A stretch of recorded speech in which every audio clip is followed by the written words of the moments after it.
Italy. 1943. As Allied forces moved north, a mission was prepared that would never appear on any official map. Orders were written, units were briefed, and aircraft were fueled. Then the strike vanished. On paper, it never existed. By the summer of 1943, Italy had become a fractured battlefield. The fall of Mussolini was approaching, but German forces were tightening their grip across key regions. Rail lines, coastal installations, and inland command routes were under constant pressure. Every movement was watched. Every delay carried consequences. Within this unstable environment, Allied planners faced a growing problem. Intelligence reports pointed to a heavily protected corridor in central Italy. Supplies were moving through it at night. Communications traffic increased, then went silent. Reconnaissance photographs showed changes that could not be explained by routine logistics. Something was being moved. Something important. A limited strike was proposed. Not a large operation. No announcement. No public record. A precise action aimed at disrupting the corridor for a single night. The objective was not total destruction, but interruption. Delay. Confusion. The unit assigned to the task was assembled quietly. Personnel were drawn from existing formations already operating in Italy. They were told only what was necessary. No insignia were added. No special markings. Even within the command structure, knowledge was compartmentalized. Timing mattered. Weather reports were studied repeatedly.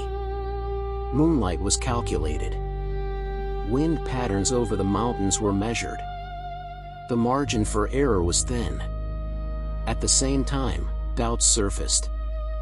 The corridor lay close to civilian zones. Villages. Farms. Roads still used by non-combatants. The intelligence was strong, but not complete. Some officers questioned whether the strike would achieve its intended effect. Others worried about what might be uncovered afterward. Orders continued to move forward. Equipment was issued. Maps were marked, then remarked. Briefings were conducted behind closed doors. The men involved understood that this was not a standard operation. They noticed the absence of written confirmation.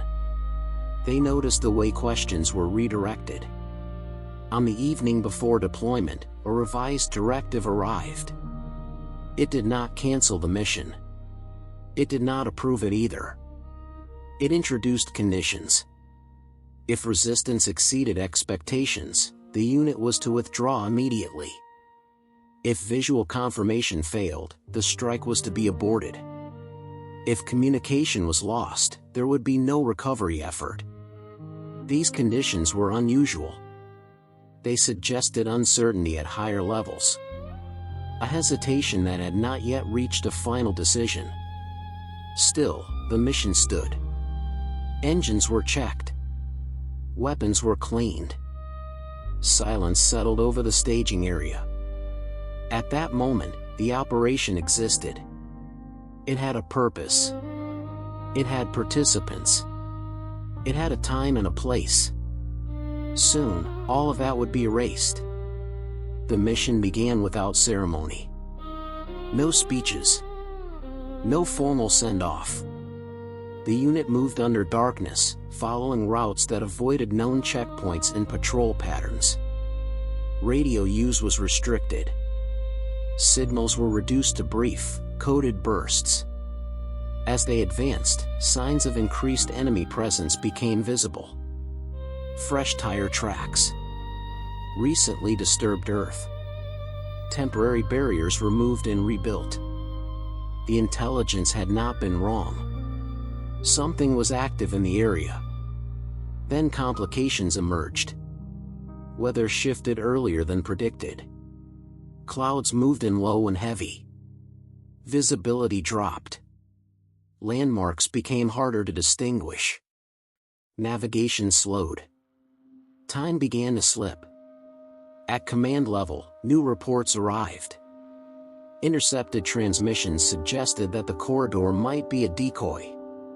Or worse, a protected transit for something not yet identified. The lack of clarity created tension. A strike under these conditions could expose more than it destroyed.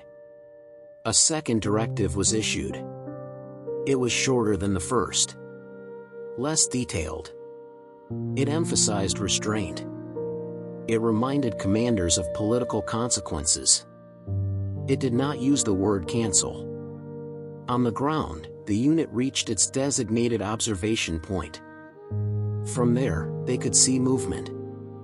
Vehicles passed through the corridor, their lights masked, their intervals irregular.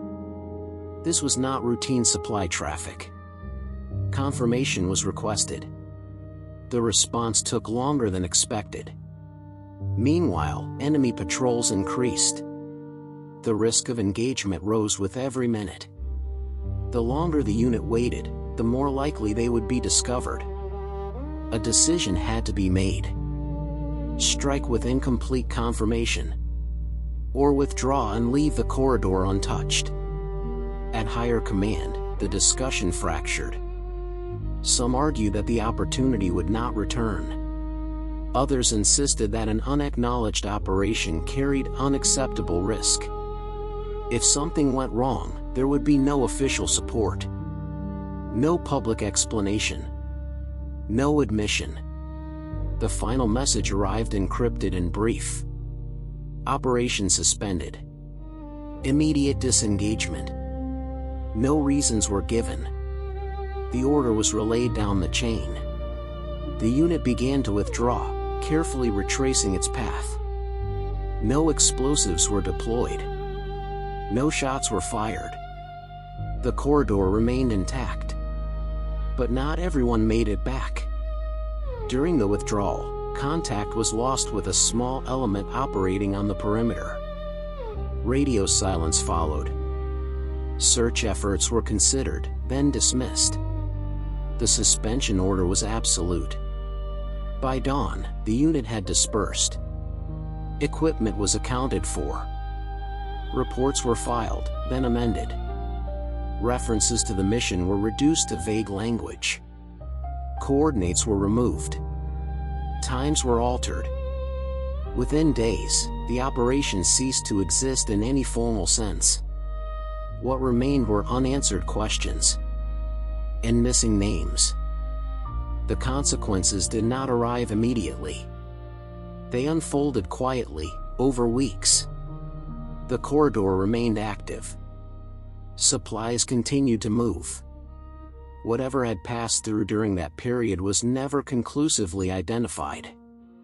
Some intelligence analysts believed it was a command relocation.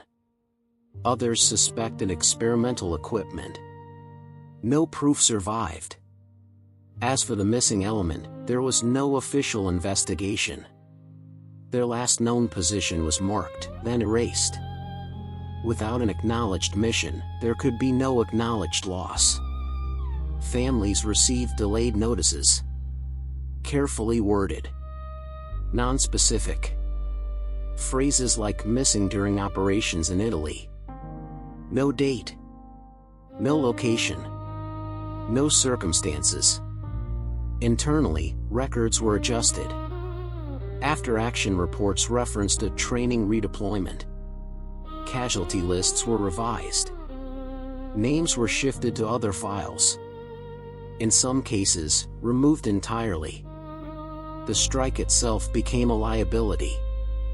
Admitting its existence would raise questions. Why it was planned. Why it was stopped. Why people were lost during an operation that officially did not occur. At command level, silence was easier. Years later, when archives were reviewed, gaps appeared. Map series skipped numbers. Logs showed fuel usage without corresponding flights. Personnel rosters listed temporary attachments with no assignments. Historians noticed inconsistencies. But inconsistencies without confirmation remain speculation. The men who had prepared for the strike rarely spoke of it. Those who did used careful language. They described movement without purpose. Orders without signatures. A night spent waiting for permission that never came. Over time, even those memories faded. Details blurred. Faces lost clarity. What remained was a sense of interruption. A moment where action was expected, then denied. The corridor itself was destroyed later in the war by conventional bombing. No connection was ever drawn to the suspended mission of 1943. The strike had reached its peak without impact. Its climax was its cancellation.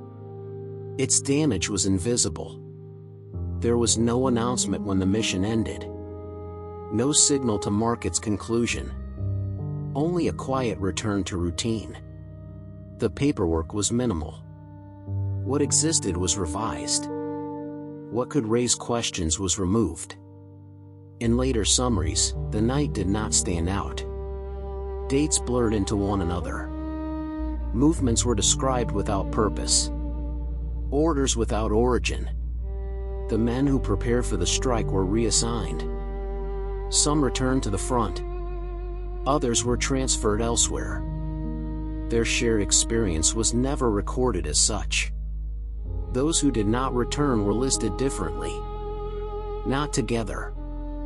Not under a single event. Their absence was explained through delay, confusion, or clerical silence. Families waited for clarity. They received fragments instead. Carefully worded notices. No precise location. No confirmed cause. The road in central Italy remained open for months. Traffic passed through it. Supplies moved. Whatever the mission was meant to disrupt had already gone. Later in the war, the corridor was destroyed. By air. By artillery. By operations that were fully documented. No connection was ever drawn. When archives were reviewed decades later, gaps appeared. Maps skipped references. Logs showed fuel consumption without matching sorties. Units were listed as present, then absent, without explanation. Historians noticed these inconsistencies. They noted them in margins. In footnotes. Without conclusions. There was no proof to follow. Only absence. The strike existed in preparation, not in result. It reached its end without impact. Its climax was denial. No monument bears its name. No photograph captures the moment it should have occurred. No official history includes the decision to stop it. The landscape moved on. Roads were rebuilt. Villages expanded. Traces vanished. What remained was silence. A pause in the record. A night that led nowhere. The mission was never canceled. It was never completed. It was simply removed. And so it survives only as a gap. Between orders and outcomes. Between presence and disappearance. A strike that officially never happened. Thank you for watching. New historical stories are published regularly.